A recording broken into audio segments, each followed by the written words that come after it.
যে কোনো কবিতা বা গল্পের পূর্ব অংশ এবং পরবর্তী অংশ যদি জানা থাকে তাহলে সেই গল্প বা কবিতাটা বুঝতে অনেক সহজ হয় এবং সেটা মনে রাখতেও বেশ সুবিধে হয়।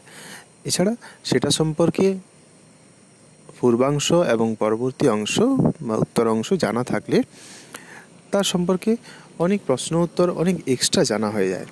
তো দশম শ্রেণীতে মধুকবি মধুসূদন দত্তের লেখা, মাইকেল মধুসূদন দত্তের লেখা যে মেঘনাদবধ কাব্যের প্রথম সর্গ থেকে নেওয়া যে অভিষেক কবিতাটা, তার পূর্ব এবং পরবর্তী অংশ আমি আজ আলোচনা করব। তো পূর্ব অংশে কি দেখা যাচ্ছে না, অভিষেক কবিতার পূর্ব অংশে দেখা যাচ্ছে যে ইন্দ্রজিৎ লক্ষ্মণকে যুদ্ধে পরাস্ত করেছিলেন এবং তিনি মনেই করে নিয়েছিলেন যে লক্ষ্মণ হয়তো মারা গেছেন এবং তিনি সেই যুদ্ধে জয় করে চলে গিয়েছিলেন তার প্রমোদ কাননে। সেখানে তিনি রয়েছেন, সখীদের সঙ্গে দিন কাটাচ্ছেন।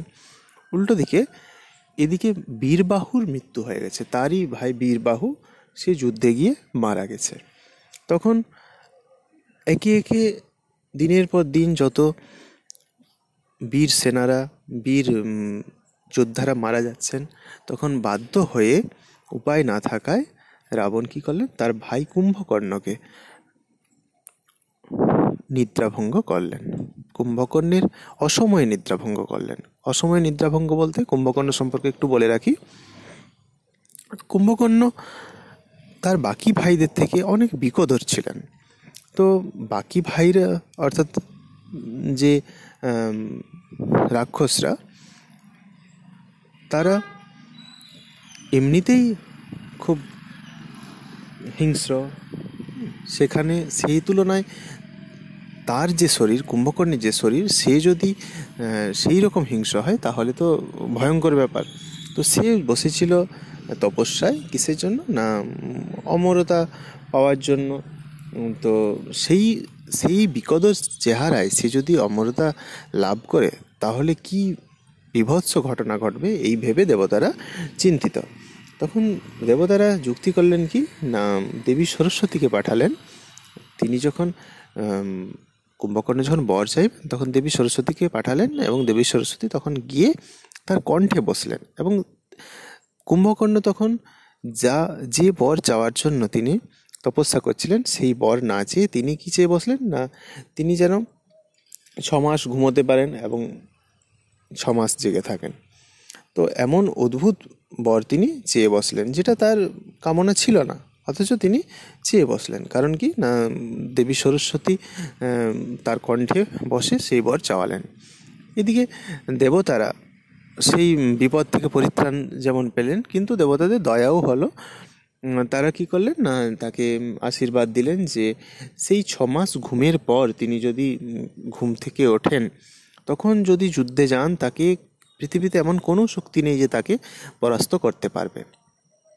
তাই কি করা হলো না, তাকে সেই আশীর্বাদ দেওয়া হলো। তো স্বাভাবিকভাবেই তিনি সেই ঘুমে আচ্ছন্ন 6 মাস। কিন্তু এদিকে লঙ্কায় বীরের অভাব থাকায় রাবণ কী করলেন, তার ভাইকে অকালেই জাগালেন ঘুম থেকে। তো সেই দেবতার আশীর্বাদ বা অভিশাপ যাই বলা যাক না কেন, সেই অভিশাপ অনুযায়ী সে রামচন্দ্র কী করলেন, তাকে যুদ্ধে পরাস্ত করলেন এবং তার শরীর সমুদ্রের তীরে পড়ে রইল। তো এমন সময় রাবণ রাজা দেখলেন আর কোনো উপায় নেই, কি করতে হবে না, তাকে নিজেকেই যুদ্ধে যেতে হবে। তাই তিনি যুদ্ধে যাওয়ার জন্য প্রস্তুত হচ্ছেন। তো এত বড় একজন রাজা, রাক্ষসদের মধ্যে শ্রেষ্ঠ রাজা রাবণ, তিনি যুদ্ধে যাওয়ার প্রস্তুতি নিলে সমস্ত সেনারা নাচতে শুরু করে। তো সেই সেনাদের পায়ের চাপে পৃথিবী কাঁপতে থাকে। তো এই পৃথিবীর যেভাবে কাঁপতে থাকে তাতে পৃথিবী ধ্বংস হয়ে যাওয়ার মতো একটা পরিস্থিতি হয়। তখন দেবতারা মিলে যুক্তি করেন যে এই রাবণের যুদ্ধে যাওয়া যে কোনোভাবে আটকাতে হবে। তো তখন তারা শরণাপন্ন হন সমুদ্রকন্যা দেবী লক্ষ্মীর। দেবী লক্ষ্মী কী করেন, না দেবী লক্ষ্মী তখন ছদ্মবেশ ধারণ করে, প্রভাসার ছদ্মবেশ অর্থাৎ ইন্দ্রজিতের মায়ের ছদ্মবেশ ধারণ করে ইন্দ্রজিতের কাছে পৌঁছান এবং ইন্দ্রজিতের কাছে পৌঁছে তাকে খবর দেন যে তোমার বাবা যুদ্ধে যাচ্ছে। তো ইন্দ্রজিৎ তো সেই খবর শুনে খুব চিন্তিত, কেননা এবং সে লজ্জিত যে সে রয়েছে সখীদের সঙ্গে অথচ তার বাবা যুদ্ধে যাচ্ছে। তো তারপর তিনি রথ নিয়ে হাজির হয়ে যান লঙ্কায়। তো এই ছিল অভিষেক কবিতার পূর্ব অংশ। এবার পরবর্তী অংশে কি রয়েছে? পরবর্তী অংশে দেখা যাচ্ছে ইন্দ্রজিৎকে অভিষেক করলেন, সেনাপতির পদে অভিষিক্ত করলেন রাবণ রাজা। আমরা অভিষেক কবিতায় সেটা দেখতে পাই। তারপর কি হচ্ছে না, সেখানে রাবণ রাজা কিন্তু বলেই দিয়েছেন যে আগে পুজো ইষ্ট দেবে, অর্থাৎ আগে গিয়ে তুমি তোমার ইষ্ট দেবতাকে পূজা করো, অর্থাৎ দেবী অগ্নির তুমি পূজা করো। নিকুম্ভিলা যজ্ঞ সাঙ্গ করলে সেখানে ইন্দ্রজিৎ বর পেয়েছিলেন যে যদি নিকুম্ভিলা যজ্ঞ সে সাঙ্গ করতে পারে, শেষ করতে পারে, তারপর যদি সে যুদ্ধে যায় তাহলে পৃথিবীর কোনো শক্তি নেই তাকে পরাস্ত করবে। তো সেই যজ্ঞে যখন সে গেছে, বিভীষণ তখন কিন্তু রামের পক্ষে যোগ দিয়ে দিয়েছিলেন। তো বিভীষণ রামের পক্ষে যোগ দিতে তিনি সব জানতেন যে নিকুম্ভিলা যজ্ঞাগারে যজ্ঞ যদি সম্পন্ন হয় তাহলে কিন্তু বিপদ আছে। তাই তিনি লক্ষ্মণকে নিয়ে যজ্ঞ শেষ করার আগেই নিকুম্ভিলা যজ্ঞে গিয়ে পৌঁছে যান লক্ষ্মণকে নিয়ে, এবং সেখানে তুমুল যুদ্ধে লক্ষ্মণ মেরে ফেলেন কাকে? না, ইন্দ্রজিৎকে মেরে ফেলেন। তো ইন্দ্রজিৎকে যদি সেখানে না মারতে পারতেন লক্ষ্মণ, তাহলে কিন্তু যজ্ঞ শেষ করার পর রামের পরাজয় নিশ্চিত ছিল। তাতে রামায়ণের ঘটনা কিন্তু অন্যরকম ঘটতে পারত, কারণ এর আগে ইন্দ্রজিৎ রামচন্দ্রকে হারিয়েছেন, কিন্তু তা সত্ত্বেও রামচন্দ্র বেঁচে উঠে আবার যুদ্ধ করছেন। তো এই ঘটনাগুলো ইন্দ্রজিৎ সিদ্ধান্তই নিয়ে নিয়েছিলেন যে তিনি আর সেভাবে তাকে ছাড়বেন না রামকে। এবার তিনি পুরোপুরি পরাস্ত করে তার শেষ দেখে ছাড়বেন, সমূলে নির্মূল করবেন ভেবেছিলেন, কিন্তু তার আগেই তাকে মেরে ফেলা হলো নিকুম্ভিলা যজ্ঞাগারে। তো সেই নিকুম্ভিলা যজ্ঞাগারেও কিন্তু এত সহজভাবে লক্ষ্মণ তাকে মেরে ফেলতে পারেনি। কেন? সে এক বিরাট বীর।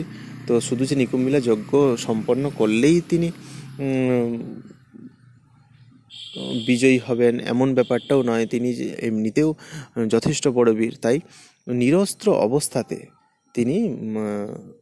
অবস্থাতেই শঙ্খ চক্র যা কিছু ছিল সব কিছু ছুঁড়ে তিনি কিন্তু লক্ষ্মণকে অচৈতন্য করে দিয়েছিলেন। তো এমন সময় শুধু সেখানে বিভীষণ ছিলেন বলেই কিন্তু সম্ভব হয়েছিল যুদ্ধে ইন্দ্রজিৎকে পরাস্ত করতে। তো অভিষেক কবিতার পূর্ব অংশ এবং উত্তর অংশ, এই যে দুটো অংশ বললাম, এই দুটো মনে থাকলে কিন্তু একদিকে যেমন কবিতাটা বুঝতে সুবিধা, বোঝাতেও সুবিধা, আবার এখান থেকে যদি মেঘনাদবধ কাব্যের এই অংশগুলো থেকে কোনো প্রশ্ন কখনো কোনো পরীক্ষায় এসে থাকে তাতেও বেশ সুবিধা।